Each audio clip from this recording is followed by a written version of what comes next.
Coming to a very important chapter from class 12, that is electrochemistry, right? तो बच्चा electrochemistry chapter में हमको पढ़ना है कि कैसे हम प्रोडक्शन कर सकते हैं इलेक्ट्रिसिटी का, और उस इलेक्ट्रिसिटी को यूज करके कैसे हम कंडक्ट करा सकते हैं केमिकल रिएक्शंस। तो मैंने आपके लिए लिख दी डेफिनेशन।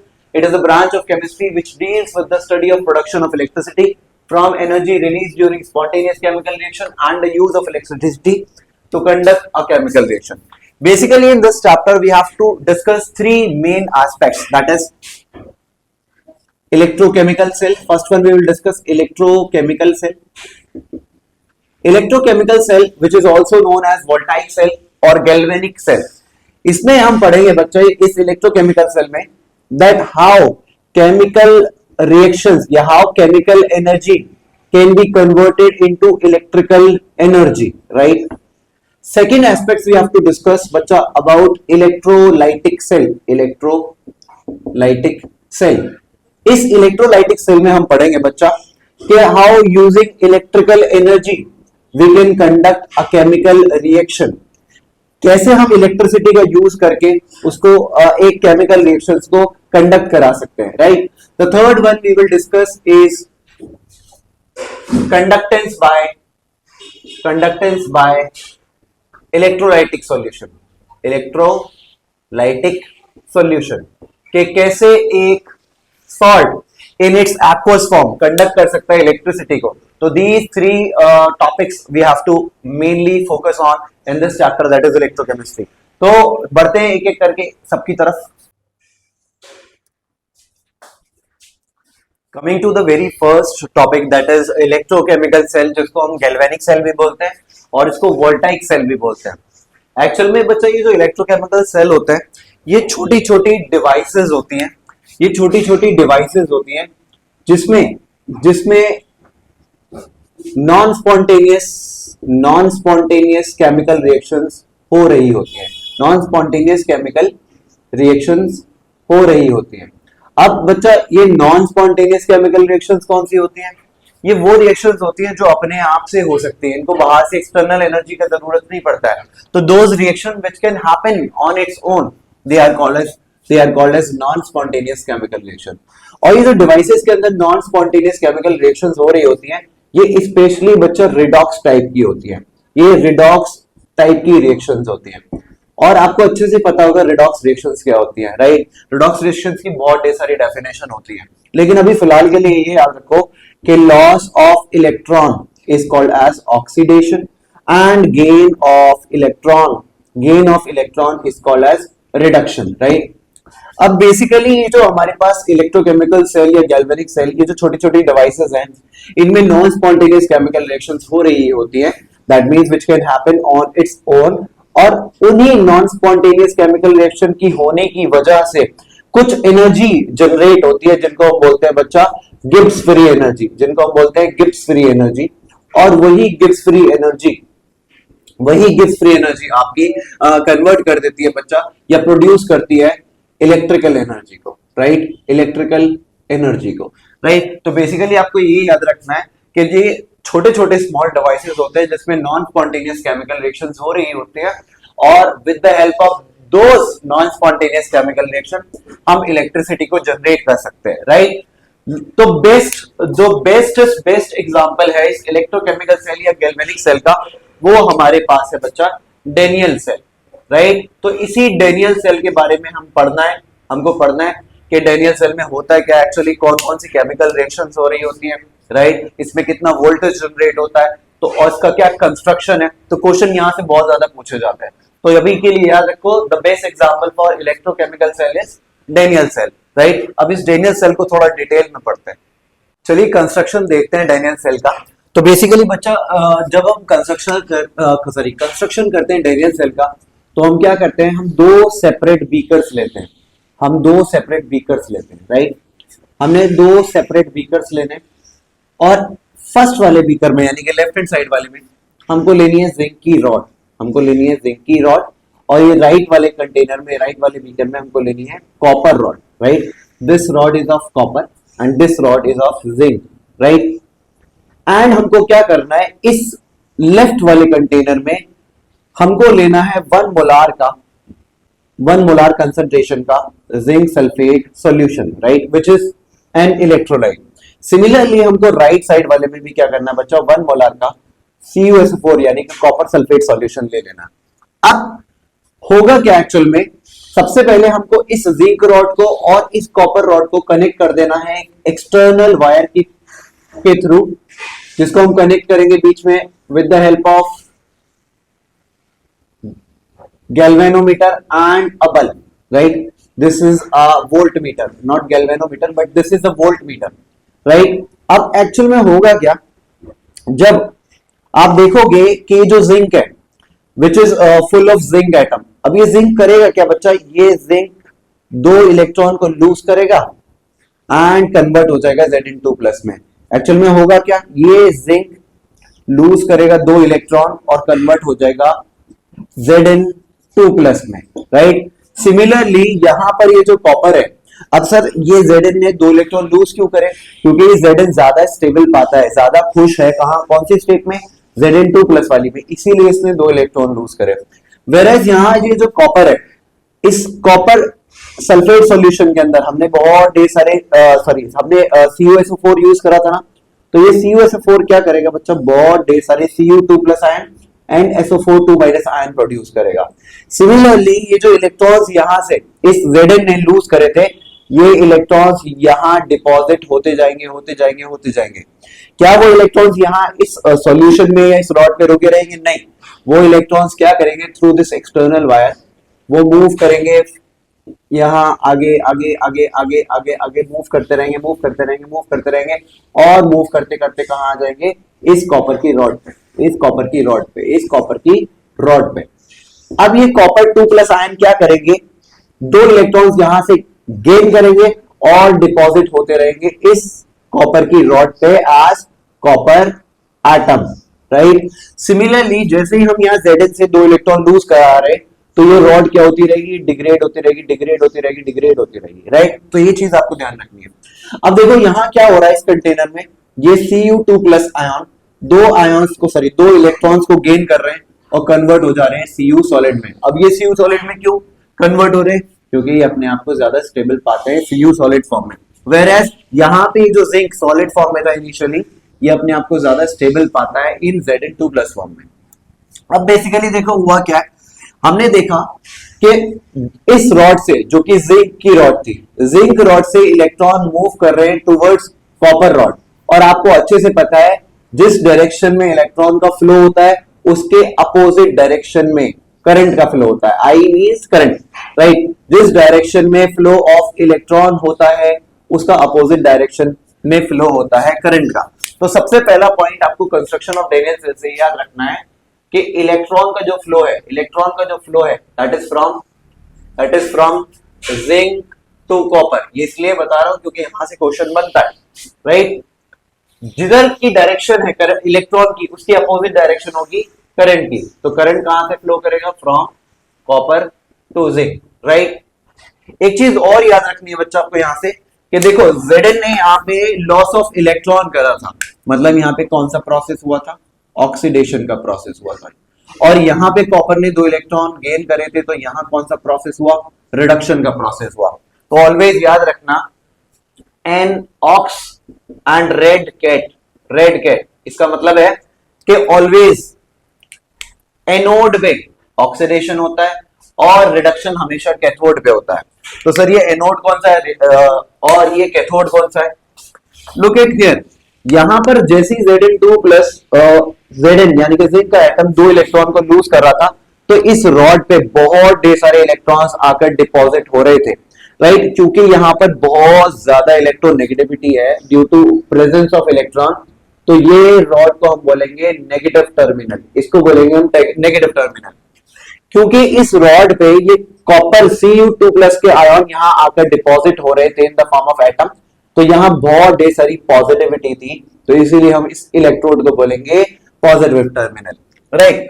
याद रखना बच्चा, डैनियल सेल में हमेशा जो नेगेटिव टर्मिनल होता है वो कहलाया जाता है एनोड, और जो पॉजिटिव टर्मिनल होता है वो कहलाया जाता है कैथोड। इसीलिए मैंने आपको बोला है कि इस ट्रिक से याद रखना एन ऑक्स, यानी कि always at anode oxidation happens meaning loss of electron, whereas at cathode reduction happen, red gate, तो red gate reduction or red gate बोले तो reduction happen at cathode, तो gain of electron is what do we call as reduction. Similarly अगर हम इस Daniell cell को ध्यान से देखें तो ये क्लोज सर्किट नहीं है, तो इसको क्लोज सर्किट बनाने के लिए, क्लोज सर्किट क्यों बनाना है, ताकि रेगुलर फ्लो हो सके इलेक्ट्रॉन का फ्रॉम जिंक टू कॉपर, और रेगुलर फ्लो हो सके करंट का फ्रॉम कॉपर टू जिंक, इसीलिए हमको इसको क्लोज पाथ या क्लोज सर्किट बनाना है. तो हम इसको कनेक्ट कर देंगे बच्चा एक सॉल्ट ब्रिज से, राइट. तो इस सॉल्ट ब्रिज के बहुत ढेर सारे फंक्शंस हैं कि ये सॉल्ट ब्रिज हमने क्यों लगाया है, for the continuous flow of electron from zinc to copper and for the continuous flow of the current from copper to zinc, इसलिए हमने यहां इसको कनेक्ट किया है with the help of a salt bridge, right. अब इस salt bridge के बहुत ढेर सारे फंक्शंस हैं, यहां से भी डायरेक्ट क्वेश्चन आ सकता है, वो पूछ लेगा what is a salt bridge and what are the functions of salt bridge. तो याद रखना, यहां जब ये जिंक 2 इलेक्ट्रॉन लूज कर रहा था तो बहुत ढेर सारे यहां पर कौन छोड़ जा रहा था, Zn2 plus, Zn2 plus, Zn2 plus, Zn2 plus, तो बहुत ढेर सारे पॉजिटिव इलेक्ट्रॉन्स हो रहे थे, यहाँ पे बहुत ढेर सारी पॉजिटिविटी यहाँ इकट्ठी हो रही थी. अब ये Zn2 प्लस क्या कर सकते हैं बच्चा, इस इलेक्ट्रॉन के फ्लो को हिंडर कर सकते हैं, वो रोक सकते हैं इनके फ्लो में बाधा डाल सकते हैं.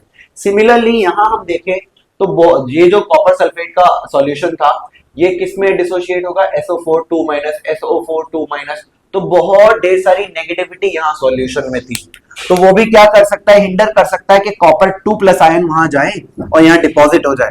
तो just to avoid this, just to maintain the electrical neutrality in both the beakers, हम यूज करते हैं सॉल्ट ब्रिज का. अभी इसका what is the salt bridge और इसके फंक्शंस क्या है, मैं अभी यहाँ आपके लिए लिख देता हूँ. तो पहले क्वेश्चन में लिख लो जल्दी से, what is a salt bridge. यहाँ देखिए मैंने आपके लिए क्वेश्चन लिख दिया है बच्चा, what is a salt bridge, right some of its function. तो आप बोल सकते हो ये जो सॉल्ट ब्रिज है, इट इज एन इन्वर्टेड, उल्टा है ना, it is an inverted U shape glass tube which contains a suitable salt like KCl, KNO3, NaNO3, sodium nitrate, etc. in the form of thick paste made in agar-agar और gelatin function.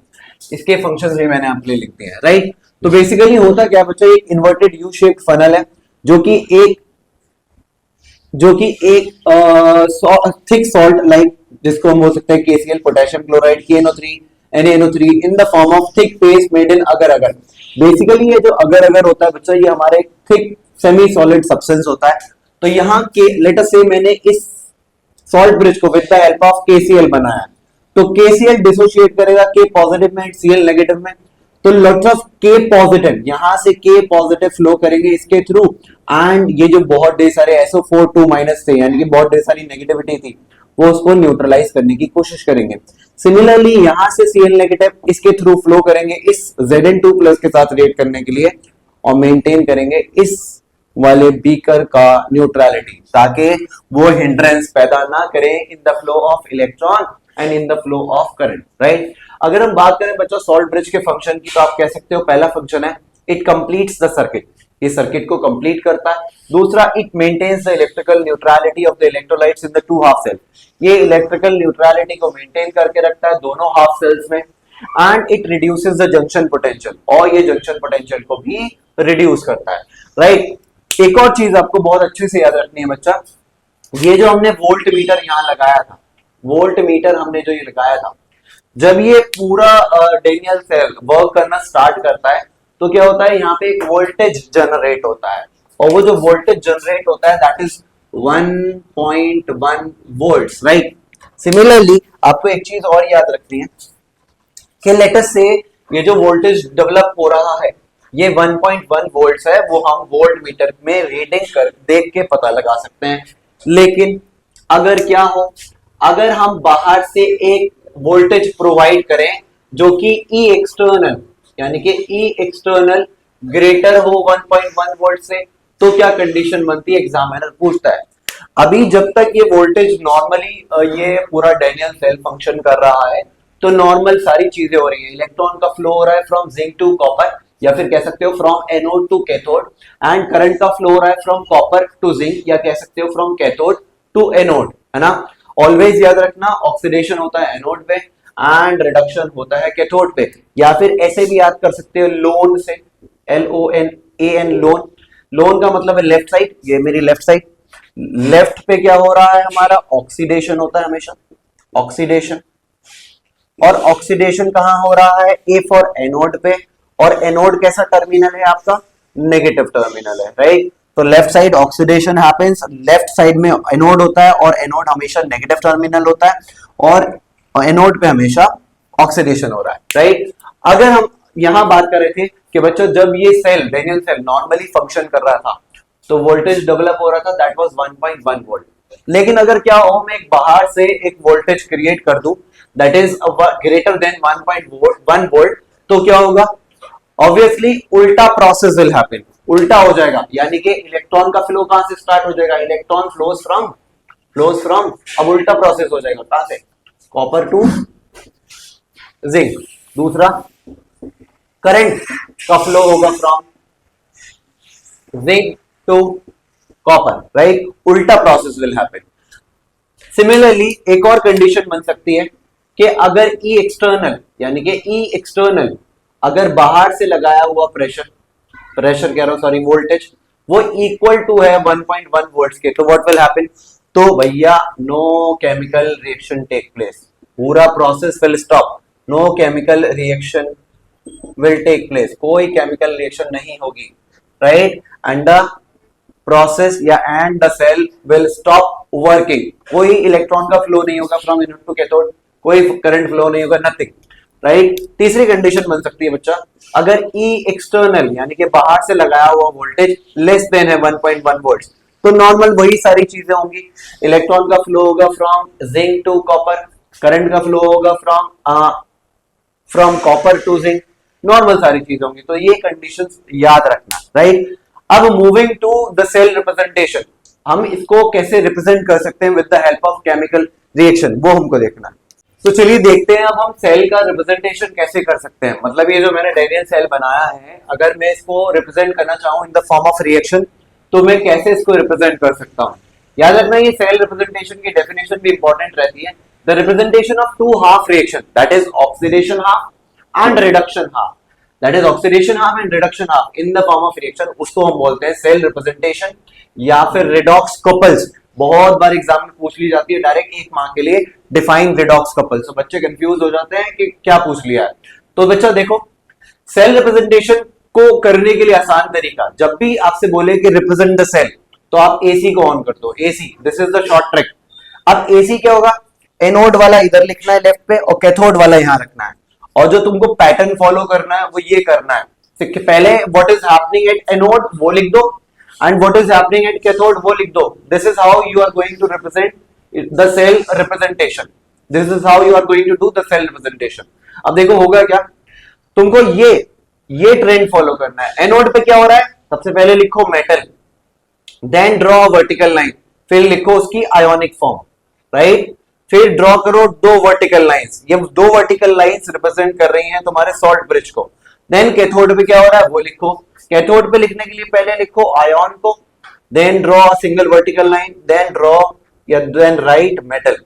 चलो देखते हैं अगर मैं इस Daniell cell का cell representation करूं तो पहले क्या करूंगा। चलो देखो एनोड पे क्या हो रहा है, एनोड पे हमारा जिंक कन्वर्ट हो रहा है Zn2+ में, तो सबसे पहले लिखो मेटल, दैट इज जिंक, और draw a single vertical line, then लिखो इसकी आयोनिक फॉर्म।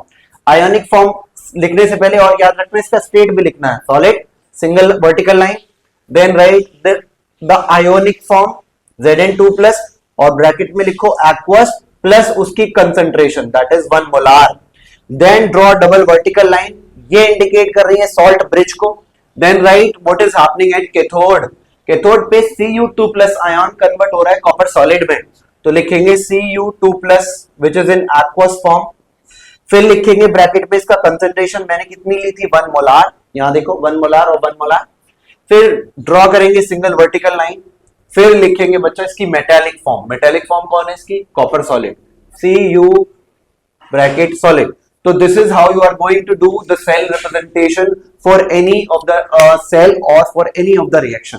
सबसे पहले metal, then ion, double bar which indicates salt bridge, then ion, then metal, right? So this is how you are going to do cell representation. चलो एक question solve करते हैं related to the topic. Question में कह रहा बच्चा in a galvanic cell the following reaction occurs. यहाँ है Zn solid गेन कर रहा है +2 Ag प्लस aqueous फॉर्म में और दे रहा है हमारा Zn2 plus aqueous and 2 Ag solid. Question पूछा है बच्चा right the direction of the flow of electron. वो आपसे पूछ रहा है कि डायरेक्शन बताओ फ्लो ऑफ इलेक्ट्रॉन. कह रहे हैं सेकंड पार्ट में how will the concentration of Zn2 plus ions and Ag plus ions be affected when the cell function. चलो इस रिएक्शन के हिसाब से देखते हैं. यहां पर ये Zn आगे चल के कन्वर्ट हो जा रहा है Zn2 प्लस में. मतलब इस Zn का ऑक्सीडेशन स्टेट इनिशियल में था 0 और यहां पर हो गया +2. ये +2 ये इंडिकेट कर रहा है कि इस Zn ने आगे चल के 2 इलेक्ट्रॉन को लूज कर दिए या लॉस कर दिया ऑफ 2 इलेक्ट्रॉन्स. हमें अच्छे से पता है लॉस ऑफ इलेक्ट्रॉन का मतलब होता है ऑक्सीडेशन, राइट. यहाँ Ag पे एक प्लस चार्ज है, इसका मतलब ये है, और स्टेशियोमेट्रिक कोएफिशिएंट 2 है. इसका मतलब ये है कि इसने 2 इलेक्ट्रॉन ऑलरेडी लूज कर रखे हैं, लेकिन आगे चल के इसने ऑक्सीडेशन स्टेट बना लिया अपना 0. यहाँ ऑक्सीडेशन स्टेट था +2 और यहाँ है 0, मतलब इसने आगे चल के 2 इलेक्ट्रॉन गेन कर लिए. And gaining of electron is what do we called as reduction, right. अगर मैं इसका गैल्वेनिक सेल का सेल रिप्रेजेंट करूं तो हमने आपको पहले ही बता दिया कि हमारे पास 2 बीकर्स होते हैं. इधर वाले में हम एक रॉड लेते हैं, दूसरे वाले में दूसरी रॉड लेते हैं. और हमेशा हमें पता है कि लेफ्ट साइड में कौन सा प्रोसेस हो रहा है ऑक्सीडेशन का, और राइट साइड में होता है रिडक्शन का.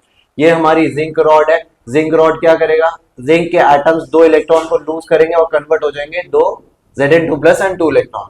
यहाँ Ag, ये Ag क्या करेगा, Ag के आयॉन्स ये क्या करेंगे, ये जब इलेक्ट्रॉन फ्लो करके इधर से इधर आएंगे तो ये Ag इन इलेक्ट्रॉन्स को गेन करेगा और कन्वर्ट हो जाएगा. Ag इधर से इलेक्ट्रॉन गेन करेगा और कन्वर्ट हो जाएगा बच्चा किसमें, Ag सॉलिड में. सिमिलरली Zn क्या करेगा, 2 इलेक्ट्रॉन को लूज करेगा, 2 इलेक्ट्रॉन को लूज करेगा और बन जाएगा Zn2 प्लस, राइट. तो this is the scenario that will happen in this galvanic cell. अब देखो write the direction of flow of electron. Zn ने 2 इलेक्ट्रॉन लूज करे, इलेक्ट्रॉन आ गए इस रॉड पे दैट इज ऑफ जिंक और फ्लो करेंगे फ्रॉम यहां तो यहां. तो हमको दिख गया इलेक्ट्रॉन कहां से कहां फ्लो करेंगे, फ्रॉम जिंक टू Ag. और मैंने आपको यह भी बताया था कि लेफ्ट साइड वाले इलेक्ट्रोड को हम बोलते हैं एनोड एंड राइट साइड वाले इलेक्ट्रोड को हम बोलते हैं कैथोड. तो पहला आंसर हमको मिल गया है electron is flowing from zinc to silver rod या फिर from anode to cathode. कोई भी टर्म्स में लिख सकते हो, या तो लिख दो electron is flowing from anode to cathode, क्योंकि हमें पता है दिस टर्मिनल या this rod is what do we call as anode and this rod we call it as cathode.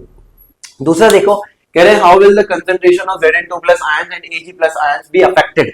Ions पे क्या फर्क पड़ने वाला है, जैसे ही ये जिंक के एटम 2 इलेक्ट्रॉन लूज करेंगे तो Zn2 प्लस सॉल्यूशन में इकट्ठा होता रहेगा और आपको दिख रहा है कि Zn2 प्लस आयन की कंसंट्रेशन बढ़ रही है. लेकिन यहाँ जो Ag प्लस बन रहे थे ये क्या करेंगे, इलेक्ट्रॉन को गेन करेंगे एंड कन्वर्ट हो जाएंगे Ag सॉलिड में. तो इसका मतलब ये है कि Ag प्लस आयन की कंसंट्रेशन कम हो रही है. तो हम लिख सकते हैं दूसरे का answer Zn2 plus ion concentration increases whereas Ag plus ion concentration decreases, right. और एक चीज और पूछ सकता है कि out of the 2 electrodes zinc and silver कौन सा वाला डिग्रेड होगा. तो ऑब्वियसली जिंक अपने एटम को आफ्टर लूजिंग 2 इलेक्ट्रॉन कम करा रहा है तो ये वाली रॉड डिग्रेड होने लगेगी और यहां पे सिल्वर डिपॉजिट होता रहेगा तो ये थोड़ी सी बढ़ जाएगी, राइट. तो डायरेक्टली मैं आपको सारे फॉर्मूलाज बता रहा हूं जो कि बहुत ज्यादा इंपॉर्टेंट है from the chapter electrochemistry. Coming to the formula number 1. Formula number 1 बच्चा आपको यूज करना है, that is E not cell is equals to E not cathode minus E not anode, right. यहाँ पे ई नॉट सेल का मतलब है standard electrode potential at standard condition. ये जो नॉट बना हुआ है ये आपको बता रहा है कि यहाँ आपकी कंडीशंस जो है स्टैंडर्ड है। दैट मींस जो कंसंट्रेशन आपको मिलेगा वो मिलेगा 1 मोलार, राइट। अगर हमारे पास सॉल्यूशन का कंसंट्रेशन अदर देन है 1 मोलार तो हम यूज करेंगे नर्न्स्ट इक्वेशन। नर्न्स्ट इक्वेशन का फॉर्मूला है बच्चा हमारे पास E cell is equal to E not cell minus 0.0591 upon n into log concentration of products upon concentration of reactants, right. ये फॉर्मूला आप तब यूज करोगे जब आपकी कंसंट्रेशन अदर देन 1 मोलार दे रखी होंगी। अभी हम क्वेश्चन भी सॉल्व करेंगे तो हमको पता चल जाएगा कि क्या एक्चुअल में मीनिंग है। यहाँ पे बच्चा आपकी इंफॉर्मेशन के लिए बता दूं, ये जो ई सेल दे रखा है इसको हम ईएमएफ भी बोलते हैं, ईएमएफ भी बोलेंगे यानी कि इलेक्ट्रोमोटिव फोर्स, या फिर बोलेंगे स्टैंडर्ड इसको बोलेंगे हम electrode potential, right, electrode potential. और ई नॉट सेल क्या है हमारा standard electrode potential. Concentration of product की क्वेश्चन में गिवन होगी और कंसंट्रेशन ऑफ रिएक्टेंट भी क्वेश्चन में गिवन होगी। यहाँ पे ये एन का मतलब है बच्चों नंबर ऑफ इलेक्ट्रॉन गेन और लॉस्ट, राइट। जब क्वेश्चन करोगे तो ज्यादा क्लैरिफिकेशन मिल जाएगा। Coming to formula number 3 is of delta G यानी कि Gibbs free energy. Gibbs free energy का फॉर्मूला बच्चा minus N F E not cell. Again यहाँ पे डेल्टा जी का मतलब है Gibbs free energy. Again N का मतलब है बच्चा नंबर ऑफ इलेक्ट्रॉन गेन और लॉस्ट।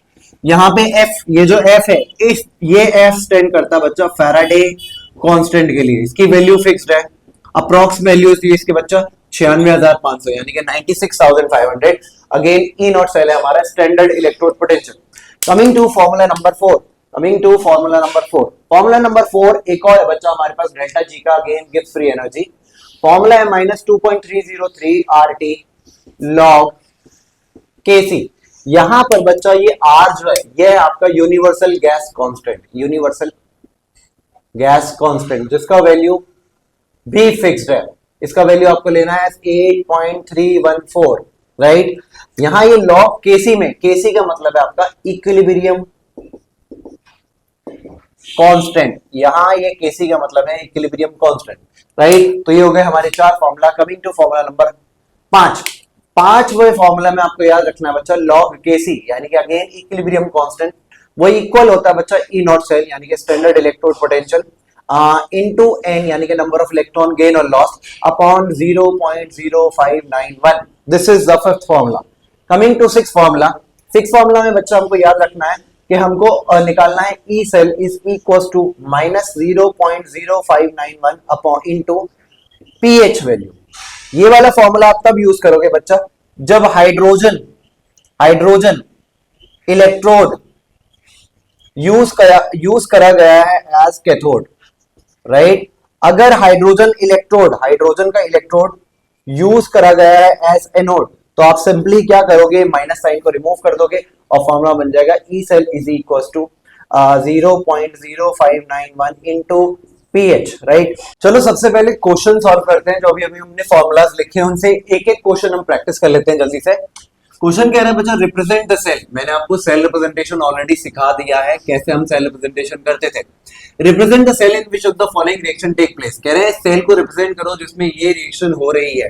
ऑल्सो वो कह रहे हैं कि कैलकुलेट करो इट्स ई सेल यानी कि ईएमएफ यानी कि इलेक्ट्रोड पोटेंशियल अगर ई नॉट सेल यानी कि स्टैंडर्ड इलेक्ट्रोड पोटेंशियल गिवन है एज 3.17 वोल्ट। चलो इसका सॉल्यूशन करते हैं, राइट। सबसे पहले हम क्या करेंगे सेल रिप्रेजेंटेशन करेंगे। याद है मैंने बोला था आपको जब भी सेल रिप्रेजेंटेशन करो तो एसी को ऑन कर दिया करो। मतलब जो चीजें एनोड पे घटित हो रही है उनको पहले लिखो और जो चीजें कैथोड पे हो रही है उनको बाद में लिखो। फ्रॉम द रिएक्शन हम देख सकते हैं Mg जो कि एक जीरो ऑक्सीडेशन स्टेट के साथ है, वहां पर आगे चल के क्या हो गया है लॉस ऑफ 2 इलेक्ट्रॉन हो गया है। मतलब यहाँ पे कौन सा प्रोसेस हो रहा है ऑक्सीडेशन का प्रोसेस हो रहा है। वेयर Ag ने आगे चल के इलेक्ट्रॉन गेन कर लिया और यहाँ पे रिडक्शन का प्रोसेस हो रहा है, राइट। और आपको अच्छे से पता है बच्चों ऑक्सीडेशन हमेशा कहाँ होता है एनोड पे होता है।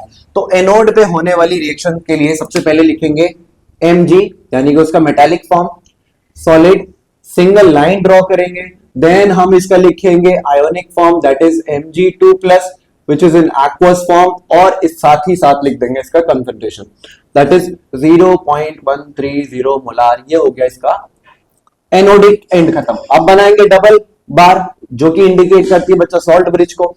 देन लिखेंगे हम what is happening at cathode, और कैथोड पे भी सबसे पहले लिखेंगे बच्चा कि उसकी आयोनिक फॉर्म क्या है, देन सिंगल लाइन, देन उसका सॉलिड स्टेट। अब देखो यहां पर इन दोनों के बीच रिडक्शन हो रहा है Ag प्लस और Ag के बीच, तो always remember that reduction always happens at cathode. तो सबसे पहले लिखेंगे उसकी आयोनिक फॉर्म। आयोनिक फॉर्म क्या है बच्चा, इसकी Ag प्लस 2 के साथ एक्वस फॉर्म है, और लिख देंगे इसका concentration that is 0.001 molar bracket, then single line, then उसकी solid form that is 2Ag solid. तो ये हमने फिनिश कर ली इसकी सेल रिप्रेजेंटेशन, राइट। अब बढ़ते हैं आगे, वो कह रहा है calculate its E cell. E cell निकालने के लिए हमको फॉर्मूला पता होना चाहिए, और हमें पता भी है ई सेल का फॉर्मूला है E cell is equal to E not cell minus 0.0591 upon N into log concentration of products upon concentration of reactant. This is the formula, right. चलो ई सेल निकालते हैं। E cell is equal to E not cell given है 3.17 minus 0.0591 upon N. N का मतलब है बच्चा number of electron gain और loss during a reaction. तो देखो नंबर ऑफ इलेक्ट्रॉन जब भी निकालो तो किसी एक एटम पे फोकस करना। जैसे कि फॉर एग्जांपल मैंने Mg पे फोकस कर रखा है, तो Mg को ही प्रोडक्ट साइड में देखूंगा। यहाँ Mg जीरो ऑक्सीडेशन स्टेट में था, यहाँ भैया 2 प्लस लूज करा हुआ है, मतलब 2 प्लस इंडिकेट कर रहा है कि इसने 2 इलेक्ट्रॉन लूज कर दिए। यहां से यहां तक जाने में 2 इलेक्ट्रॉन लूज कर दिए, तो n का वैल्यू आ गया 2। अगर आप Ag की हेल्प से देखना चाहते हो तो Ag की हेल्प से भी देख सकते हो। यहाँ पे एक प्लस बना हुआ है लेकिन स्टेशियोमेट्रिक कोएफिशिएंट है 2, तो 2 इंटू प्लस 1 2 हो गए, और यहां चल के ऑक्सीडेशन स्टेट बन गया 0, मतलब इसने आगे चल के 2 इलेक्ट्रॉन गेन कर लिए। तो वहां से भी n का वैल्यू निकाल सकते हो 2। बस शर्त ये है कि अगर Mg को देख रहे हो तो इधर भी Mg को देखना, अगर इधर Ag को देख रहे हो तो n निकालते वक्त इधर भी Ag देखना। चलो आगे बढ़ते हैं। Log concentration of product. Reaction में प्रोडक्ट हैंड साइड कौन सी होती है, right hand side. Reactant side कौन सी होती है, लेफ्ट हैंड साइड। प्रोडक्ट की कंसंट्रेशन दे रखी है बच्चा एज 0.130। चेक करो क्या Mg पे कोई स्टेशियोमेट्रिक कोएफिशिएंट नहीं है, तो इसकी पावर 1 लगा दो या मत लगाओ, बात सेम है।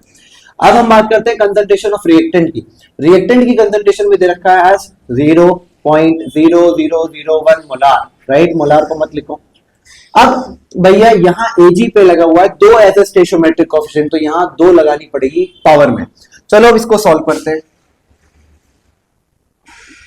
Minus 0.0591 upon 2 into log concentration 0.130 molar, और यहाँ पे कितनी कंसंट्रेशन है 0.001 मोलार। क्या मैं इसको सिंप्लीफाइड फॉर्म में लिख सकता हूँ, मतलब क्या मैं इस पॉइंट को लेफ्ट से एक प्रॉपर डिजिट्स ला सकता हूँ।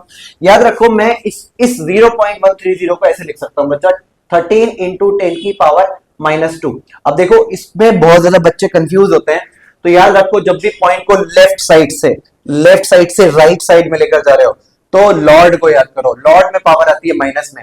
अगर तुम राइट से लेफ्ट लेकर जाते, पॉइंट को राइट से लेफ्ट लेकर जाते, तो रियलमी का एक फोन आता है ना, उसको याद रखना, और पावर आएगी प्लस में।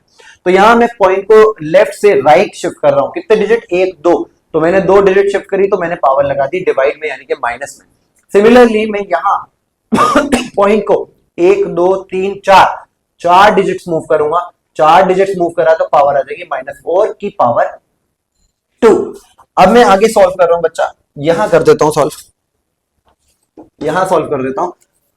मैंने लिखा बच्चा E cell is equal to 3.17 minus 0.0591 upon n जो कि 2 है, लॉग 13 इंटू 10 की पावर -2 बटा कितना आ गया 1 इंटू 10, 1 की 2 बार मल्टीप्लाई करो, 1 इंटू 1 2, 10 इंटू -4 तो आ जाएगा 10 की पावर -8।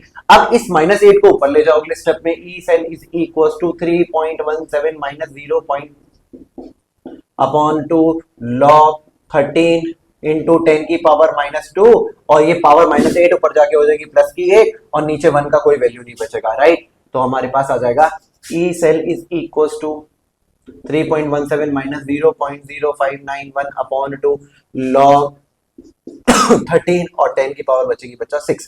अब यहां पर हमको यूज करनी पड़ेगी एक आइडेंटिटी।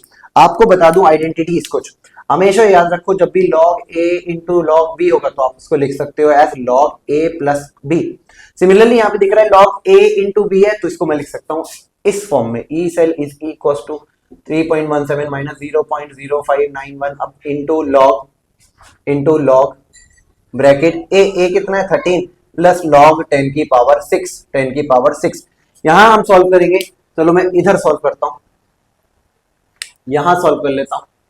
ठीक, अब देखो यहां log 13 का वैल्यू आपको पता होना चाहिए, और ये जो log 10 की पावर 6 लगा हुआ है ये कुछ इस फॉर्म में लिखा हुआ है log m की पावर n, और इसको लिख सकते हो आज as n into log m, as log m।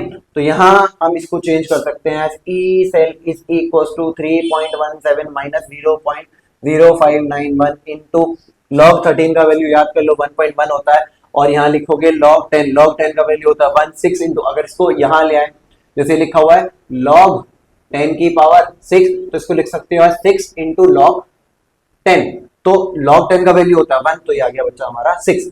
तो यहाँ अब इस पार्ट को सॉल्व करते हैं।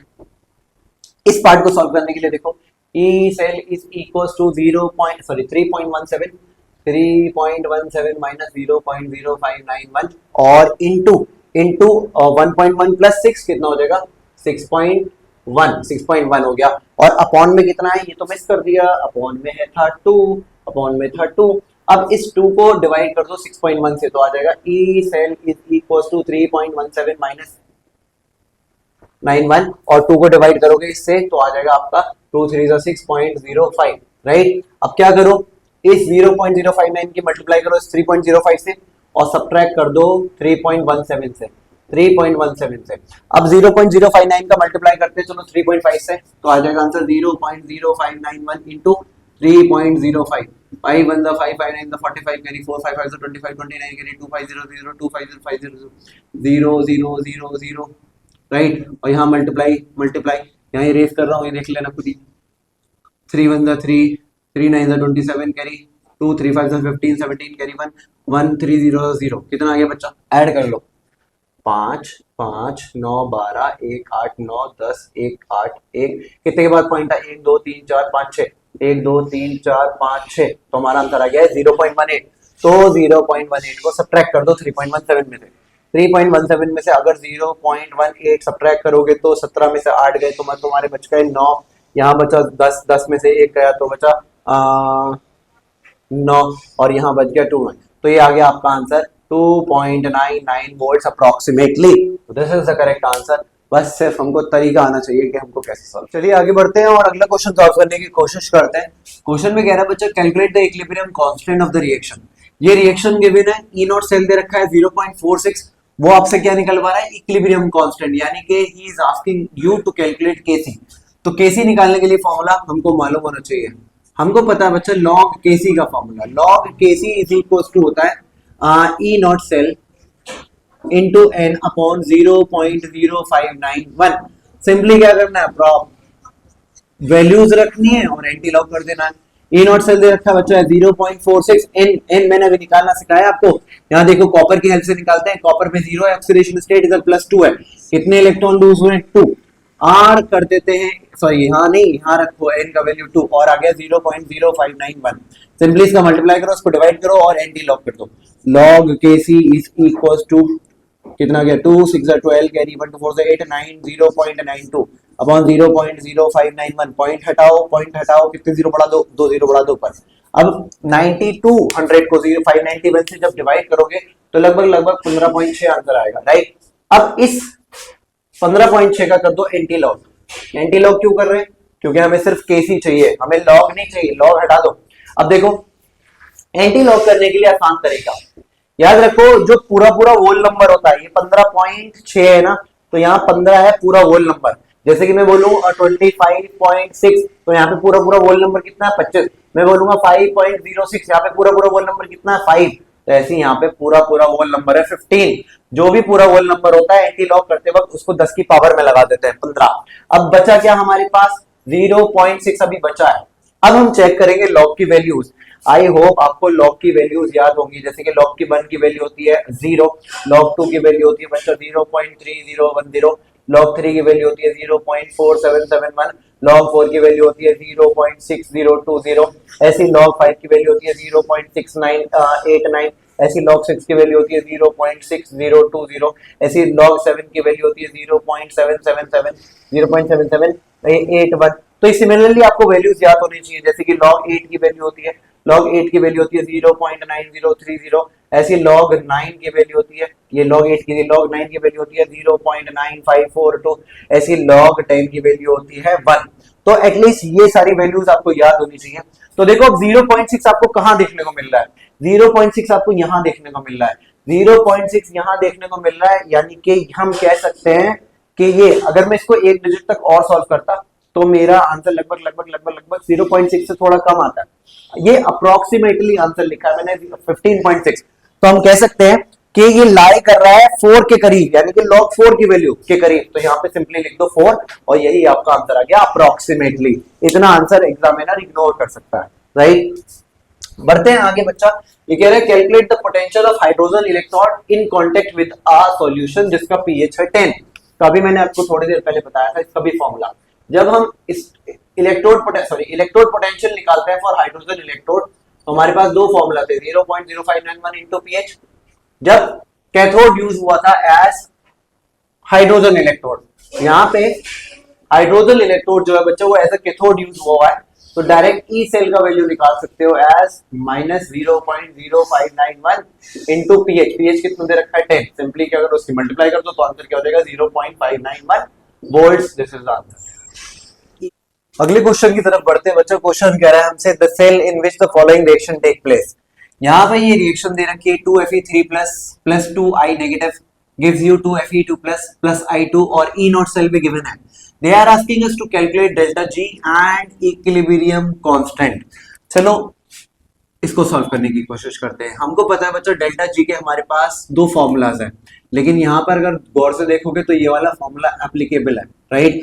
That is delta G is equal to minus N F E not cell, F constant है, ई नॉट सेल गिवन है और एन का value with the help of this reaction निकाल सकते हो।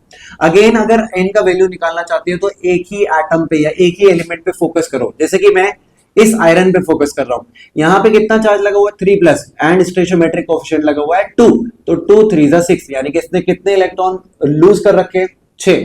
आगे चल के देखो यहाँ पे 2+ का चार्ज है और 2 स्टेशियोमेट्रिक कोएफिशिएंट है, तो 2 2 जा 4 +4, तो देखो यहाँ 6 लूज करा हुआ था, यहाँ 4 लूज करा हुआ है, मतलब 2 गेन करे होंगे तभी तो कम लूज करा हुआ है, तो n का वैल्यू आ गया 2। सिमिलरली यहां से भी निकाल सकते हो, देखो ये एक माइनस का चार्ज है 2 इंटू -1 -2 और यहाँ पर कोई भी चार्ज नहीं है 0, तो यहाँ -2 था यहाँ 0 था, मतलब अब इसने क्या करा 2 इलेक्ट्रॉन लूज कर दिए, तो यहाँ से भी n का वैल्यू 2 आ जाता है। अब माइनस n का वैल्यू आ गया 2, f है हमारा Faraday constant that is 96500 into E not cell दे रखा है हमारे पास 0.236 वोल्ट्स, राइट। अब अगर इनको सॉल्व आउट करने की कोशिश करोगे तो आएगा आपका अंदर 5548 समथिंग, जब मल्टीप्लाई कर दोगे सबका तो 45,548 आ जाएगा आपका जूल पर मोल में, राइट। लेकिन अगर इस एनर्जी को, एनर्जी की यूनिट जूल पर मोल होती है ना, लेकिन अगर इसको कन्वर्ट करना चाहते हो किलो जूल में तो इसको डिवाइड कर दो 1000 से, 45548 डिवाइडेड बाय 1000, तो आपका आंसर आ जाएगा किलो जूल में, 45548 किलो जूल पर मोल। This is the answer in kilojoule and this is the answer in joule पर मोल। ऑल्सो वो आपसे कह रहा है कि केसी भी निकालो, यानी कि इक्विलिब्रियम कांस्टेंट भी निकालो। इक्विलिब्रियम कांस्टेंट निकालने का फॉर्मूला होता है बच्चा log kc is equal to, जैसे कि मैंने देखो आपको वहां से फॉर्मूला बताया था ना, जैसे कि ये वाला फॉर्मूला अप्लाई करते हैं, delta G is equal to -2.303 RT log kc, ये वाला फॉर्मूला मैंने आपको बता चुका हूं। आपको क्या निकालना है, ये kc निकालना है। अगर केसी को लेफ्ट हैंड साइड में उठा लोगे तो लॉग के साथ उठ के आएगा लॉग केसी, और इसके साथ वाली चीजें कहां चली जाएंगी नीचे, -2.303 RT और ये ऊपर आ जाएगा डेल्टा जी। अब आपके पास सारी वैल्यूज गिवन है, जस्ट सिंपली वैल्यूज को पुट करो और आंसर फाइंड कर दो। डेल्टा जी आपको दे रखा है 45,548 जूल में, अगर जूल में रखोगे तो नीचे 1000 से डिवाइड मत करना, सॉरी वो मत रखना 10 की पावर -3, लेकिन अगर किलो जूल में वैल्यू रखोगे तो 10 की पावर -3 से डिवाइड करना पड़ेगा।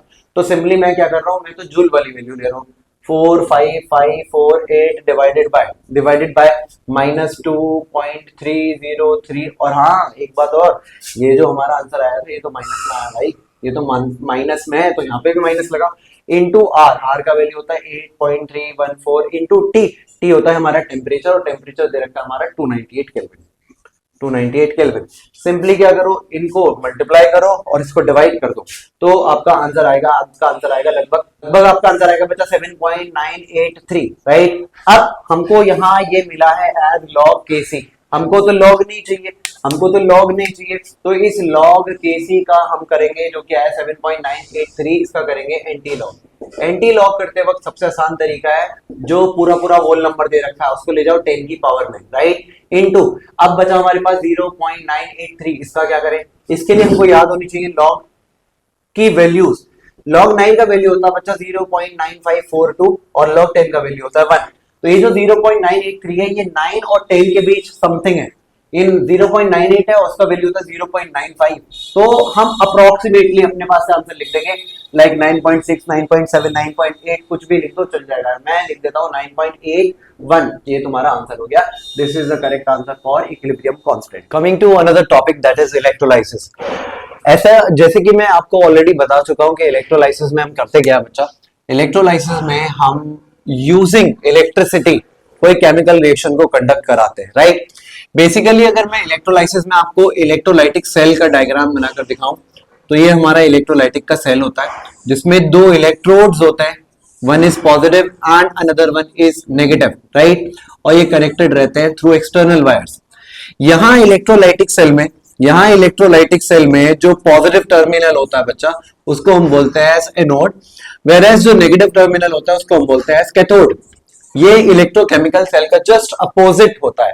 तो बेसिकली इस इलेक्ट्रोलाइसिस वाले टॉपिक में हमको जो क्वेश्चन पूछे जाते हैं वो कुछ इस तरीके से पूछे जाते हैं that predict the product at cathode and anode.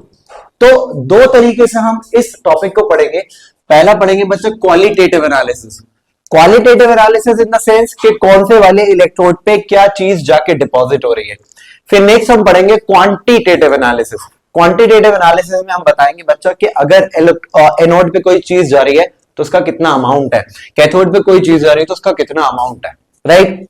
जैसे कि इस टॉपिक से क्वेश्चन आएगा आपका predict the product at cathode and anode, बताइए कि क्या जाएगा आपका कैथोड पे और क्या एनोड पे जाएगा। लाइकवाइज हमारे पास है बच्चा मोल्टन NaCl। और एक चीज बता दूं कि अगर प्रेडिक्शन करना चाहते हो कि कैथोड पे क्या है और एनोड पे क्या है, ये नंबर ऑफ फैक्टर्स पे डिपेंड करेगी। जैसे कि पहला ये डिपेंड करेगी टाइप ऑफ इलेक्ट्रोड पे कि आपका इलेक्ट्रोड कौन से टाइप का है, और आपको मालूम होना चाहिए कि हमारे पास दो टाइप के इलेक्ट्रोड्स होते हैं। एक होते हैं बच्चा इनर्ट इलेक्ट्रोड्स और दूसरे होते हैं active electrodes. Inert electrodes and active electrodes. Inert electrodes बच्चा वो होता है जो रिएक्शन में पार्टिसिपेट नहीं करते हैं, जैसे कि फॉर एग्जांपल प्लेटिनम का इलेक्ट्रोड, गोल्ड का इलेक्ट्रोड, ये आपको क्वेश्चन में मेंशन करा हुआ मिलेगा। इससे आपका कुछ लेना देना नहीं है, जस्ट ये आपको प्रोवाइड करेंगे surface area for the reaction to happen, right. Whereas active electrodes आपके वो होंगे बच्चा जो पार्टिसिपेट करेंगे रिएक्शन में, जैसे कि फॉर एग्जांपल कॉपर का इलेक्ट्रोड, जिंक का इलेक्ट्रोड, Hg मर्करी का इलेक्ट्रोड एक्सेट्रा, राइट। तो ये आपको मेंशन करा हुआ होगा कि वहां इलेक्ट्रोड कौन से टाइप का है। सेकंड फैक्टर जो आपको ध्यान में रखना है while predicting the product at cathode and anode, वो होगा आपका E not cell value, right. तो यहां दे रखा है बच्चा हमारे पास फर्स्ट क्वेश्चन में NaCl, तो वो पूछेगा आपसे बताओ एट कैथोड क्या डिपॉजिट हुआ एंड एट एनोड क्या डिपॉजिट हुआ, एट एनोड क्या डिपॉजिट हुआ। जैसे कि फॉर एग्जांपल मेरे पास है molten NaCl। Molten in the sense बच्चा यहां होता है जब मैं NaCl को हीट करूंगा तो एक फ्यूज्ड फॉर्म में कन्वर्ट हो जाएगा, उसी स्टेट को बोलते हैं हम मोल्टन NaCl, ये मोल्टन स्टेट, राइट। अब एक चीज आपको ध्यान रखनी है, मोल्टन NaCl में सिर्फ और सिर्फ NaCl के हमारे पास आयॉन्स होंगे। लेट अस से ये Na जब डिसोशिएट करेगा तो ये डिसोशिएट करेगा Na पॉजिटिव में यहां लिख देता हूं, ये डिसोशिएट करेगा Na पॉजिटिव में एंड Cl नेगेटिव आयंस में। अब हमारे पास दो टाइप के आयंस हैं। अब हमको देखना है क्या है कि Na जो कि प्लस चार्ज लेकर बैठा हुआ है वो दोनों टर्मिनल्स पे से कौन से वाले इलेक्ट्रोड पे जाएगा, Cl कौन से वाले इलेक्ट्रोड पे जाएगा। तो ऑब्वियसली पॉजिटिव किस पे अट्रैक्ट होगा, नेगेटिव पे, यानी कि कैथोडिक एंड पे। तो ये Na क्या करेगा, वहां से एक इलेक्ट्रॉन गेन करके कन्वर्ट हो जाएगा Na सॉलिड में। तो आपको पहला आंसर मिल गया कि कैथोड पे आपको मिलेगा सोडियम डिपॉजिट हुआ हुआ। वाइल अगर हम बात करें क्लोरीन की, तो क्लोरीन क्या करेगा बच्चा, एक इलेक्ट्रॉन लूज करेगा, एक इलेक्ट्रॉन लूज करेगा और बन जाएगा आपका Cl। लेकिन एक अकेले Cl का कोई अस्तित्व नहीं होता, तो हम दो Cl नेगेटिव आयंस लेंगे और दो इलेक्ट्रॉन लूज कराएंगे और ये बन जाएगा एज Cl2 गैस, राइट। तो एट एनोड क्या डिपॉजिट हुआ या क्या लिबरेट हुई, क्लोरीन गैस। तो at anode chlorine gas is liberated and at cathode sodium metal is deposited. Coming to next question, यहां पर कह रहा है बच्चा हमारे पास aqueous NaCl है, aqueous in the sense NaCl है वाटर के साथ। तो अब समस्या ये आएगी बच्चा कि यहाँ पे जब ये आयंस डिसोशिएट होंगे तो H2O डिसोशिएट होगा H पॉजिटिव में एंड OH नेगेटिव में, whereas NaCl डिसोशिएट होगा Na प्लस में एंड Cl नेगेटिव आयंस में।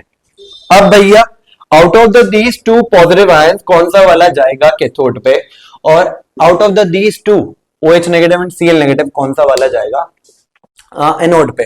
तो ये डिपेंड करेगा बच्चा इनके SRP वैल्यू से, इनके SRP वैल्यू पे।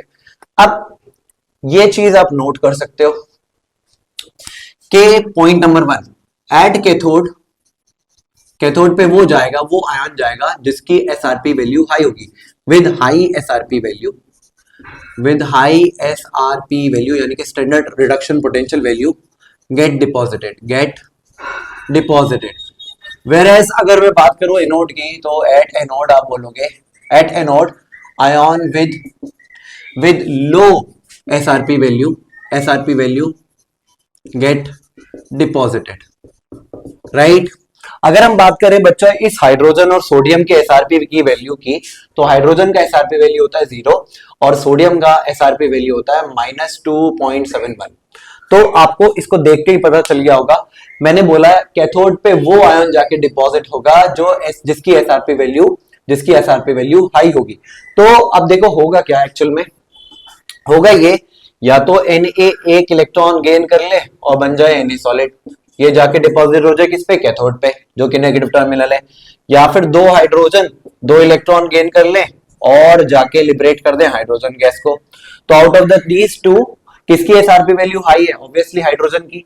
तो हमको पता चल, ये माइनस में है ना, ये प्लस में है तो ज्यादा है, तो हमको पता चल गया कि भैया एट कैथोड कौन चला जाएगा, at cathode hydrogen gas is liberated. Whereas अब हमारे पास दो आयन्स और थे जो कि थे हमारे पास, पहला वाला था Cl नेगेटिव आयन। अगेन दो Cl नेगेटिव आयन क्या करेंगे, दो इलेक्ट्रॉन को लूज करें और लिबरेट कर दें क्लोरीन गैस को, या फिर दूसरा ऑप्शन ये है कि ये जो हाइड्रोक्साइड आयन है ये आपकी लिबरेट करके बना दे oxygen gas with the liberation of 2 electron and 2 H positive ion. अब out of the these two हमारे पास Cl की जो स्टैंडर्ड रिडक्शन पोटेंशियल वैल्यू है और ये जो हाइड्रोक्साइड आयन की स्टैंडर्ड रिडक्शन पोटेंशियल वैल्यू होती है वो होती है हमारी दैट इज 1.3 इसकी, और इसकी होती है 1.2 वोल्ट्स। अब मैंने बोला एनोड पे वो आयन जाके डिपॉजिट होगा जिसकी एसआरपी वैल्यू लो होगी। तो किसकी एसआरपी वैल्यू लो है, OH की या फिर क्लोरीन की। तो भैया अकॉर्डिंग टू दिस ऑक्सीजन जाके लिबरेट होना चाहिए एनोड पे, लेकिन ऐसा होता नहीं है, बल्कि क्लोरीन गैस जाके लिबरेट होती है एनोड पे। ऐसा इसलिए होता है, हालांकि ये बात सही है कि जिसकी लो एसआरपी वैल्यू होगी वो जाके डिपॉजिट होगा किस पे, एनोड पे, लेकिन होता क्या है, at anode Cl2 gas is liberated instead of oxygen gas. क्यों, because deposition of oxygen gas at anode is kinetically kinetically very very slow, तो ये बहुत स्लो प्रोसेस होता है, इसीलिए इंस्टेड ऑफ ऑक्सीजन हमारा क्लोरीन गैस लिबरेट होता है। अब इस तरीके के बहुत ढेर सारे क्वेश्चंस आएंगे और हमें क्या ऑलवेज ये जो एसआरपी वैल्यूज हैं वो याद करने की जरूरत है जब ज्यादातर हमारे पास आयॉन्स हो विद वाटर। तो उसके लिए मैं आपको एक शॉर्ट ट्रिक बताता हूं that how to predict product at cathode and anode when something या some compound is there with water. So bachcha, this is the trick that you can follow to predict the product at cathode and anode when the solution is with water, right? सबसे पहले देखो trick to predict product at cathode. अगर हम cathode की बात करें बच्चों और हमारे पास एक्वा सॉल्यूशन है तो ऑलवेज रिमेंबर कि जो एसआरपी वैल्यू होगा यानी कि स्टैंडर्ड रिडक्शन पोटेंशियल वैल्यू होगा वाटर का वो ज्यादा होगा then the elements of group number 1, group number 2, group number 13, जो कि क्या हो सकते हैं आपके पास ग्रुप नंबर 1 के Na+, Mg2+, Al3+, ये जितने भी आयॉन्स है ग्रुप 1, 2 एंड ग्रुप नंबर 13 के उनका एसआरपी कम होगा देन वाटर, मतलब एसआरपी वैल्यू H2O का ज्यादा होगा तो हाइड्रोजन गैस लिबरेट होगी कैथोड पे, राइट। लेकिन अगर आपके पास कोई और एलिमेंट है other than group 1, group 2, group 13 जैसे कि Cu2+, Ag+, Zn2+, in that case that ion यानी कि वो आयन जाके डिपॉजिट हो जाएगा कैथोड पे, राइट। सिमिलरली एनोड पे आप प्रोडक्ट को प्रिडिक्ट करने के लिए अगर इट इज एक्वा सॉल्यूशन मतलब the solution is water with water तो एसआरपी वैल्यू ऑफ वाटर जो होगा वो लेस होगा किस किस से SO4 2 माइनस आयन से, NO3 माइनस आयन से, फ्लोराइड आयन से, SO3 2 माइनस आयन से, तब आपका ऑक्सीजन फॉर्म होगा एट एनोड। सिमिलरली अगर इसके अलावा इनके अलावा आयॉन्स होंगे जैसे कि Cl negative, Br negative, I negative तो ये वाले होंगे अगर वाटर के साथ तो ये वाले आयॉन्स डिपॉजिट हो जाएंगे एट एनोड। चलो फिर से कुछ क्वेश्चंस प्रैक्टिस करते हैं। जैसे कि पहला क्वेश्चन दे रखा है मॉल्टन NaBr और कौन से टाइप का इलेक्ट्रोड है, प्लेटिनम इलेक्ट्रोड, मतलब ये पार्टिसिपेट नहीं करेगा रिएक्शन में। NaBr कैसे डिसोशिएट होगा, Na प्लस में ये गेन करेगा एक इलेक्ट्रॉन और कन्वर्ट हो जाएगा Na सॉलिड में, Na सॉलिड में। और दूसरा है हमारे पास Br नेगेटिव, दो Br नेगेटिव क्या करेंगे, दो इलेक्ट्रॉन को लूज करेंगे और कन्वर्ट हो जाएंगे ब्रोमीन गैस में। अब यहाँ पे तो कोई और है ही नहीं कॉम्पिटिटर, तो सिमिलरली आप बता दोगे कि भैया ये जो सोडियम है जिसपे प्लस चार्ज था ये जाके डिपॉजिट हो जाएगा एट कैथोड और ब्रोमीन गैस लिबरेट हो जाएगी एट एनोड। यहाँ पे तो कोई दिक्कत ही नहीं थी, सिर्फ एक ही आयन था, दो आयन से ही नहीं पॉजिटिव और नेगेटिव, तो कोई दिक्कत नहीं। लेकिन दिक्कत आएगी यहाँ पे एक्वस कॉपर सल्फेट, ये कैसा इलेक्ट्रोड है, प्लेटिनम इलेक्ट्रोड, ये पार्टिसिपेट नहीं करेगा रिएक्शन में, similarly just simply surface area provide करेगा for the reaction to happen. यहां पर एक्वस कॉपर सल्फेट में आपके पास कॉपर टूटेगा Cu2+ में एंड आपका दूसरा आयन वाटर का वो टूटेगा H+ में। सिमिलरली वाटर टूटेगा, टूट के देगा OH नेगेटिव आयन भी और सल्फेट देगा बच्चा आपका SO4 2 माइनस आयन भी। अब भैया देखो यहाँ दो पॉजिटिव आयन है और दो नेगेटिव आयन है, अगर कॉपर क्या करे दो इलेक्ट्रॉन गेन कर ले तो बन जाएगा Cu कॉपर सॉलिड, और अगर दो हाइड्रोजन दो इलेक्ट्रॉन गेन कर ले तो लिबरेट कर देगी हाइड्रोजन गैस। अब हमको प्रेडिक्ट करना है product at cathode and anode. तो देखो अभी मैंने बताया था अगर आपके पास Cu2+ जैसे आयन हो, ये रहा, in case of any other ion that ion get deposited, अगर इसके अलावा in case of any other ion that ion get deposited cathode, अगर आपके पास Cu2+ होगा विद वाटर, Ag+ होगा विद वाटर, Zn2+ होगा विद वाटर, तो वो आयन जाके डिपॉजिट हो जाएगा कैथोड पे। तो यहां पर कैथोड पे कौन चला जाएगा आपका कॉपर सॉलिड जाके डिपॉजिट हो जाएगा, नॉट H2, राइट। अगर हाइड्रोक्साइड आयन को आपको क्या करना है, डिपॉजिट कराना है, तो ये लिबरेट करेगा ऑक्सीजन गैस, दो H पॉजिटिव और दो इलेक्ट्रॉन्स, राइट। सिमिलरली ये कन्वर्ट हो जाता है H2O8 में और 2 नेगेटिव में।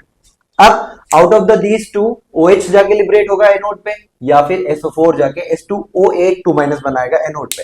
तो यहां देखो एनोड पे प्रोडक्ट करने के लिए मैंने बताया था एसआरपी वैल्यू जो होता है H2O का वो कम होता है then this sulphate NO2 FSO3, then oxygen is form at anode. तो यहां पर देखो SO4 है ये रहा, देन यहां पर OH है, तो कौन लिबरेट होगा, ऑब्वियसली ऑक्सीजन जाके लिबरेट हो जाएगी कहां, एनोड पे एंड नॉट दिस, राइट। एक चीज और ध्यान रखनी है बच्चा, अब देखो सॉल्यूशन में बचा क्या, कॉपर तो चला गया कैथोड पे और ऑक्सीजन चला गया एनोड पे। अब बचा क्या सॉल्यूशन में, एक आपके बहुत ढेर सारे H पॉजिटिव आयंस बचे और SO4 2 माइनस आयंस बचे, ये दोनों कंबाइन करके बना लेंगे H2SO4 व्हिच इज एसिड। तो यहाँ से थर्ड क्वेश्चन जो पूछ सकता है वो पूछ सकता है कि after the deposition what is the nature of the solution. तो लुकिंग एट दिस आप बता सकते हो कि जो नेचर होगा सॉल्यूशन का वो होगा एसिडिक, दैट मींस जो पीएच होगा वो लेस देन होगा 7। ये बहुत बार एमसीक्यू में पूछ लिया जाता है। Coming to the last one, यहाँ पे भैया हमारे पास एक्वस कॉपर सल्फेट और कौन सा इलेक्ट्रोड है इस बारी कॉपर इलेक्ट्रोड है, यानी कि एक्टिव इलेक्ट्रोड है। अब यहाँ भैया अगर ये copper ions sorry copper dissociate होगा आयॉन्स में तो बनाएगा Cu2+ and SO4 2-। Similarly aqueous का डिसोशिएट होगा तो बनाएगा H पॉजिटिव और OH नेगेटिव। अगर ये कॉपर 2 इलेक्ट्रॉन गेन कर ले तो होगा क्या, बना देगा Cu सॉलिड, और अगर H, ये सब आपको कहानी पता है राइट। अब हमें प्रेडिक्ट करना है कैथोड पे क्या है, कैथोड पे क्या गया और एनोड पे क्या गया इस केस में राइट। अब याद रखना बच्चों, जब भी हमारे पास कोई एक्टिव इलेक्ट्रोड होता है तो वो भी रिएक्शन में पार्टिसिपेट करता है। जैसे कि फॉर एग्जांपल अगर मैं इसका इलेक्ट्रोलाइटिक सेल का डायग्राम बनाऊं तो यहाँ पे हमने इलेक्ट्रोड जो लिए हैं वो कॉपर के लिए। एक इलेक्ट्रोड को हम लेंगे आज Cu which is pure in form, let us से हमारा कैथोड है और कैथोड पे नेगेटिव टर्मिनल ले लेते हैं, और ये रहा हमारा एनोड, यहाँ पर लेंगे हम इम्प्योर कॉपर, इम्प्योर कॉपर। अब देखो होगा क्या, ये जो Cu2+ आयंस बने, Cu2+ आयंस बने कहां से बने, क्योंकि हमने जो इलेक्ट्रोलाइट यूज करा था वो कौन सा यूज करा था, CuSO4। अब ये जो CuSO4 है ये जब डिसोशिएट होगा Cu2+ में एंड SO4 2- में, Cu2+ में और SO4 2- में, तो कॉपर यहां से 2 इलेक्ट्रॉन गेन करेगा और कन्वर्ट हो जाएगा कॉपर में। तो हमको पता चल गया कि भी कैथोड पे कौन डिपॉजिट हो जाएगा, कॉपर राइट। लेकिन एनोड पे अब दो चीजें जाने की चांसेस है, या तो OH नेगेटिव जाकर एनोड पे ऑक्सीजन गैस लिबरेट कर दे, या SO4 2- जाके H2O8 2- लिबरेट कर दे। लेकिन ये दोनों ही नहीं जाएंगे, बल्कि होगा क्या, यहाँ ये जो इम्प्योर कॉपर है इसमें इसके एटम्स कॉपर के ये जम करेंगे सॉल्यूशन के अंदर इन द फॉर्म ऑफ Cu2+ और धीरे धीरे डिग्रेड होता रहेगा, एंड ये जो हमने इम्प्योर कॉपर लिया था इसका प्योरिफिकेशन होता रहेगा। तो this is just like a purification technique, याद रखना एनोड पे। अब देखो एनोड पे क्या हो रहा है, कॉपर कॉपर 2 इलेक्ट्रॉन लूज कर रहा है और कन्वर्ट हो जा रहा है Cu2+ में एंड 2 इलेक्ट्रॉन्स में, वेयर एज जो कैथोड है ये इसके 2+ आयंस 2 इलेक्ट्रॉन को गेन कर रहे हैं और बन जा रहे हैं Cu solid. So this is happening at cathode and this is happening at anode. चलिए आगे बढ़ते हैं चैप्टर में हमें आगे पढ़ना है बच्चा क्वांटिटेटिव एनालिसिस। अभी हमने पढ़ा था पीछे क्वालिटेटिव एनालिसिस कि कौन से वाले इलेक्ट्रोड पे कौन सा वाला मेटल या फिर गैस जाके डिपॉजिट हो रही थी या लिबरेट हो रही थी।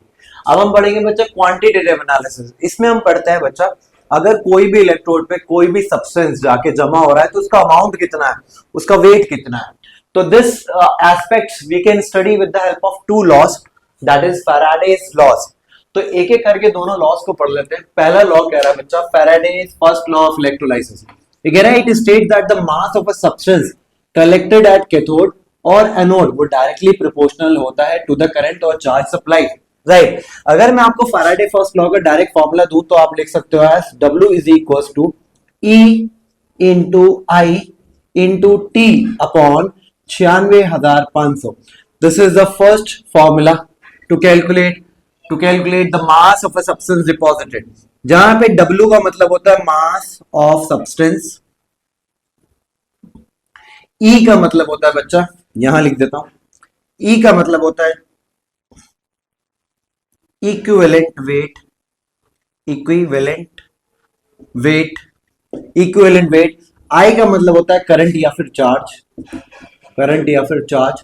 T stand for time and ये है हमारी 96,500 फैराडे वैल्यू की कांस्टेंट वैल्यू राइट। एक चीज और याद रखनी है बच्चा, ये इक्विवेलेंट वेट निकालने का फॉर्मूला भी आपको आना चाहिए। अगर आपको इक्विवेलेंट वेट का वेट निकालना है तो E is equal to atomic weight upon number of electron transferred, number of electron transferred right. चलिए इस फर्स्ट लॉ से रिलेटेड एक क्वेश्चन देखते हैं।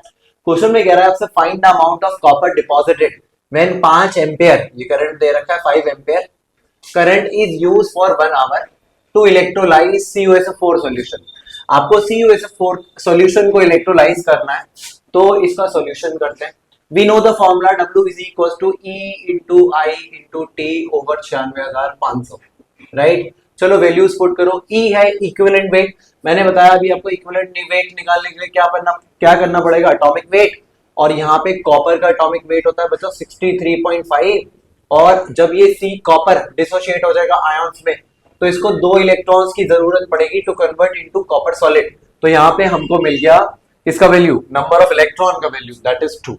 इसको डिवाइड करो, 2 3 6, 2 1 2, 2 7 14। तो E का वैल्यू यानी कि इक्विवेलेंट वेट आ गया 31.7 इनटू आई गिवन एज 5, और टाइम कितना है हमारा आवर में, इसको कन्वर्ट कर लो सेकंड में, तो 60 इंटू 60 कर लोगे अपॉन 96,500।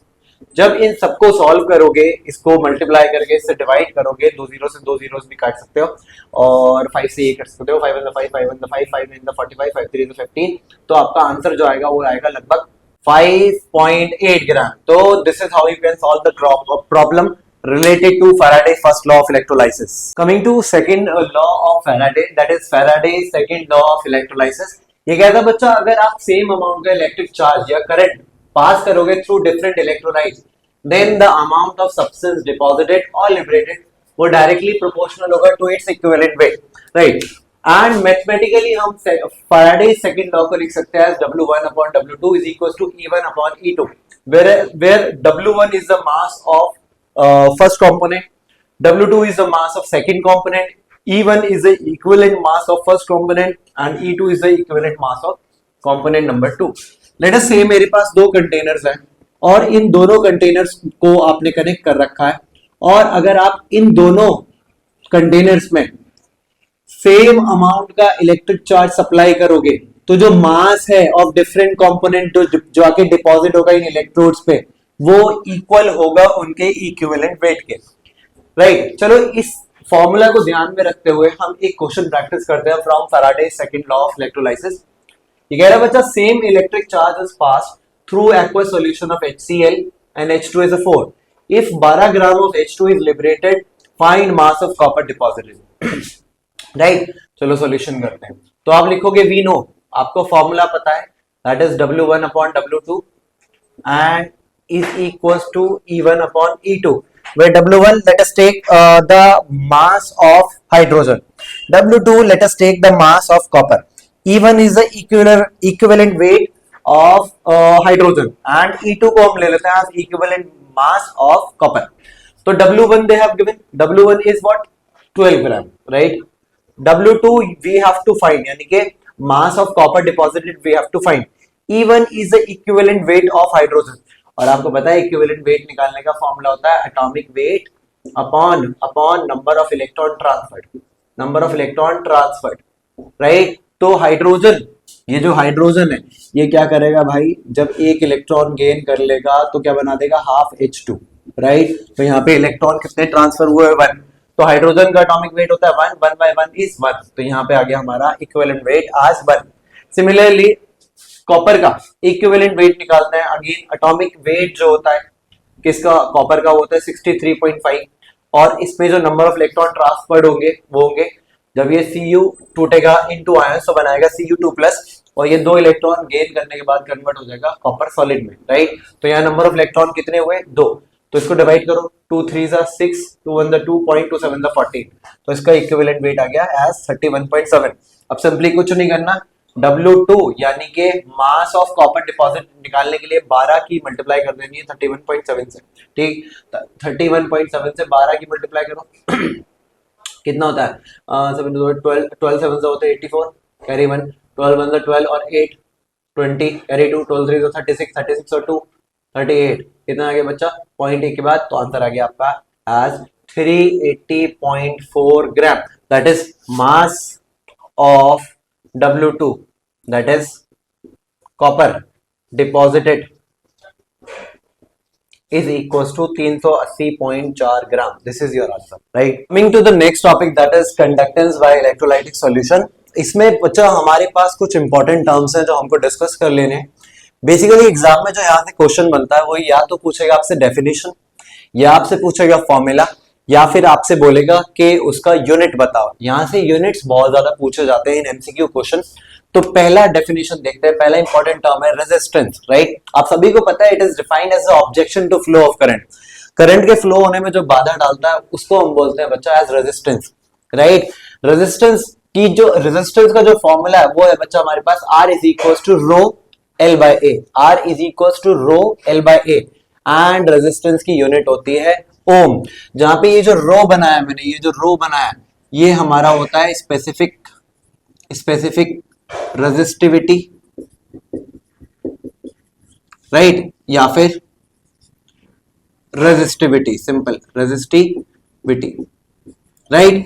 अगर मैं इस रो को यहां से निकाल लूं और रो का फॉर्मूला बनाने की कोशिश करूं तो रो इधर उठाओगे, इसके साथ वाला जो है वो कहां चला जाएगा, नीचे, और ऊपर आ जाएगा R इंटू ए। तो ये बन गया हमारा रेजिस्टिविटी का फॉर्मूला, राइट। और याद रखना है कि रेजिस्टेंस की यूनिट है ओम, जिसका सिंबल होता है कुछ ऐसा, और यहाँ रो की अगर यानी कि रेजिस्टिविटी की यूनिट निकालोगे तो देखो ये R यानी कि रेजिस्टेंस यहाँ ओम, और एरिया आता है सेंटीमीटर स्क्वायर में, लेंथ भी हमारी सेंटीमीटर में आती है, तो कट कटा के क्या बचेगा, ओम सेंटीमीटर। अगर मेजरमेंट कर रहे हो सेंटीमीटर में, लेकिन अगर यूनिट्स दे रखी है मीटर में, तो आ जाएगा फॉर्मूला एज ओम मीटर, राइट। यहां बन गया ये रेजिस्टिविटी का यूनिट, तो ये रेजिस्टिविटी यूनिट भी याद रखना। Next is conductance. कंडक्टेंस का मतलब है बच्चा द ईज, आसानी से, with which current flows through a conductor, उसको हम बोलते हैं कंडक्टेंस। ये रेसिप्रोकल होता है रेजिस्टेंस का, यानी कि G is equal to 1/R, और इसकी यूनिट होती है ओम इनवर्स, जिसको हम मो भी बोल सकते हैं, या फिर साइमन, जिसको हम डिनोट करते हैं कैपिटल S से। Coming to third, that is conductivity. Conductivity को डिनोट करते हैं बच्चा स्मॉल k से, इसको हम बोलते हैं कप्पा।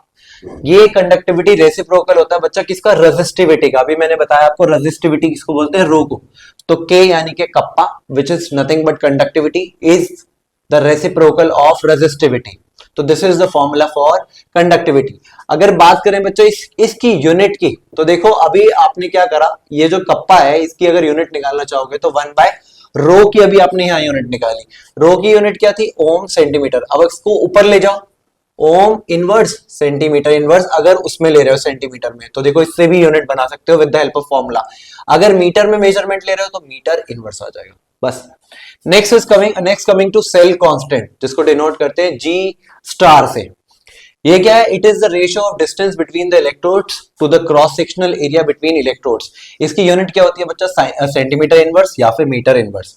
ये दो चीजों पे डिपेंड करता है, that is distance between the electrodes and area of cross section.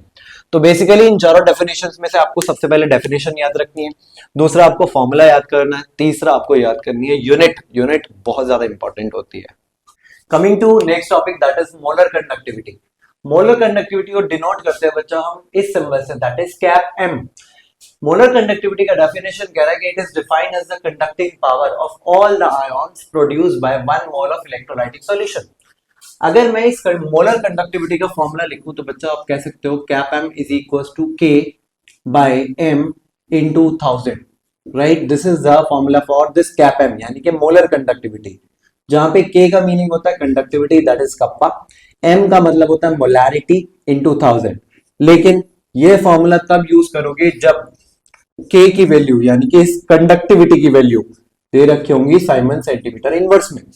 अगर इस K की value, if K value is in Simon meter inverse, तो आप सिर्फ और सिर्फ 1000 हटा दोगे, बाकी सेम फॉर्मूला रहेगा, यानी कि cap M is equals to K by M, यानी कि molarity, right? So this is the formula that you can use to find molar conductivity.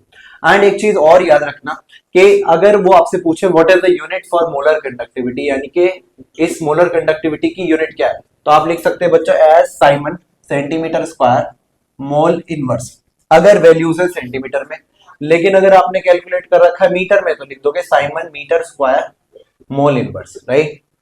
Coming to equivalent conductivity, इसका डेफिनेशन की बात करें तो कह रहे बच्चों it is defined as the conductance by 1 gram equivalent of electrolytic solution. वहां पे क्या था, 1 मोल, यहाँ पे है 1 ग्राम ऑफ इलेक्ट्रोलाइटिक सॉल्यूशन। इसकी यूनिट की बात करें तो है unit siemens centimetre square equivalent inverse, या फिर siemens metre square equivalent inverse.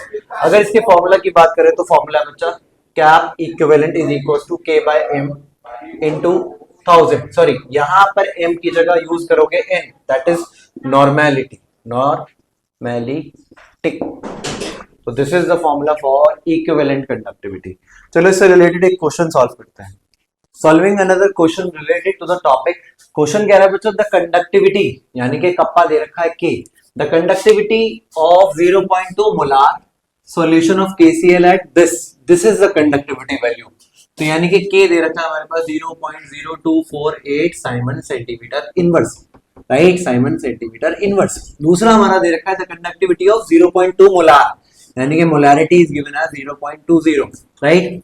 कह रहे कैलकुलेट इट्स मोलर कंडक्टिविटी यानी कि cap M they are asking. तो हमको पता है कैप एम के दो फॉर्मूलाज हैं।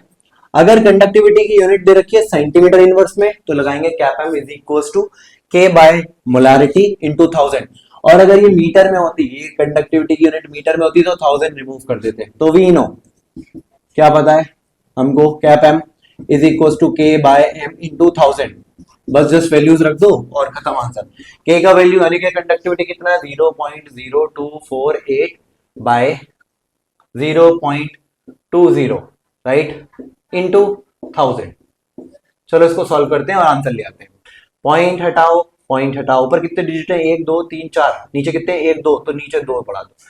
3 0 से 3 0 कैंसिल, 2 1 2 2 1 2 2 2 4 2 4 8, तो आंसर आ गया 124।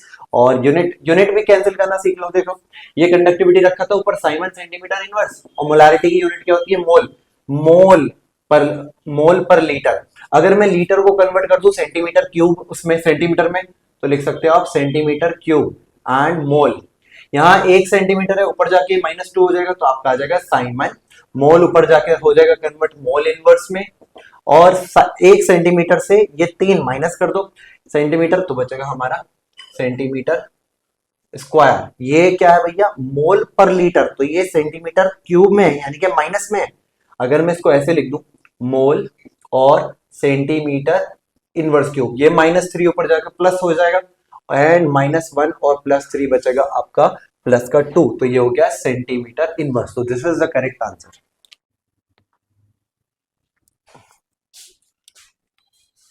Moving to Colrosh law. Using Colrosh law, बच्चों we can find this cap m naught. This cap m और ये ऊपर लड्डू बना हुआ, जीरो बना हुआ है, this is read as naught. तो this is what do we call as limiting molar conductivity. तो Colrosh law क्या कहता है बच्चों? It states that cap m naught यानी कि limiting molar conductivity of weak electrolyte is the sum of individual contribution of the anions यानी कि negative part and the cations यानी कि positive part.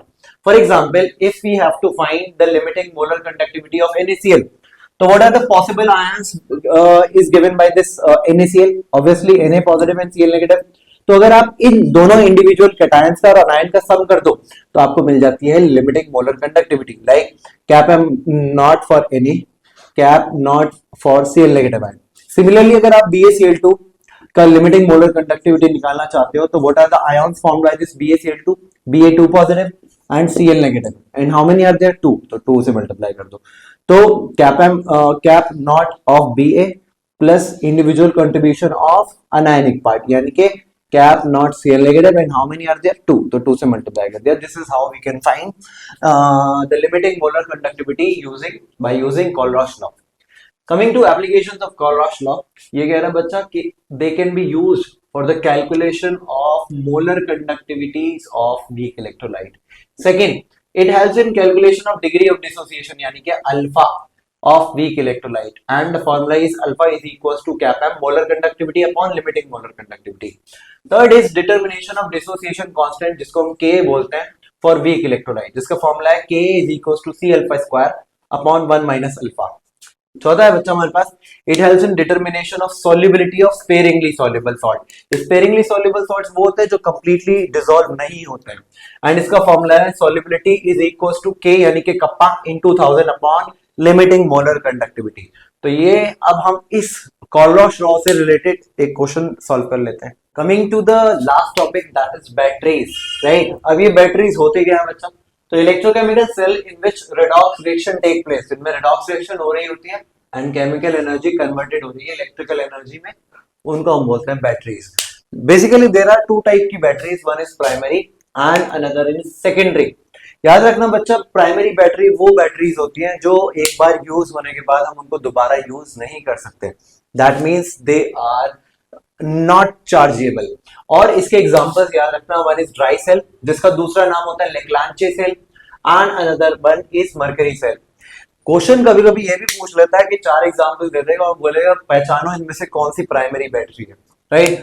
सेकेंडरी बैटरी हम बात करें तो इसका पहला एग्जांपल है lead storage battery and nickel cadmium battery. Secondary batteries को हम बार बार चार्ज कर सकते हैं and they can be use again and again, right. अब एक एक करके इन चारों बैटरीज को हमें डिस्कस करना है। Coming to the very first one, that is dry cell. याद रखना क्वेश्चन इस तरीके से आएगा, वो पूछेगा कहां पर यूज होती है ये बैटरी। याद रखना इसमें वोल्टेज कितना जनरेट होता है वो पूछेगा।